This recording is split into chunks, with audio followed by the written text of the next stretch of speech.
ہم اس ملک کا جو کچھ کر سکتے تھے، جو تباہی کر سکتے تھے، وہ ہم نے کیا، اور ہمیں تسلیم کرنے سے کبھی گھبرانا نہیں چاہیے۔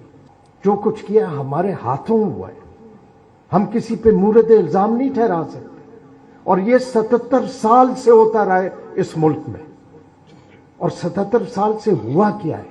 وہ ہوا ہے جو آج کا آپ کا عنوان ہے کہ یہاں پہ کانسٹیٹیوشنل گورننس نہیں رہی۔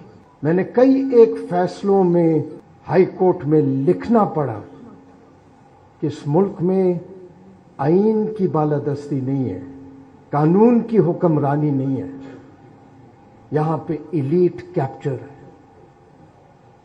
اور وہ ایلیٹ کیپچر 77 سال سے کیوں ہے؟ کیونکہ یہاں پہ کانسٹیٹیوشنل گورننس نہیں ہے۔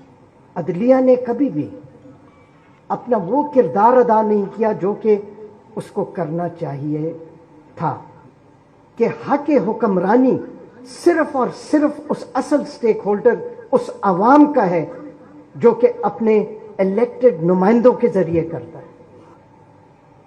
ایک شرط یہ ہے کہ کوئی بھی ادارہ، کوئی بھی حکومتی عہدیدار کسی پولیٹیکل انجینئرنگ نہیں کرے گا، اور جو بھی عوامی نمائندے الیکٹ ہوں گے وہ حقیقی، صاف اور شفاف انتخابات سے الیکٹ ہوں گے۔ بدقسمتی سے 77 سال سے یہ بھی ہم سب کا ایک خواب رہا ہے۔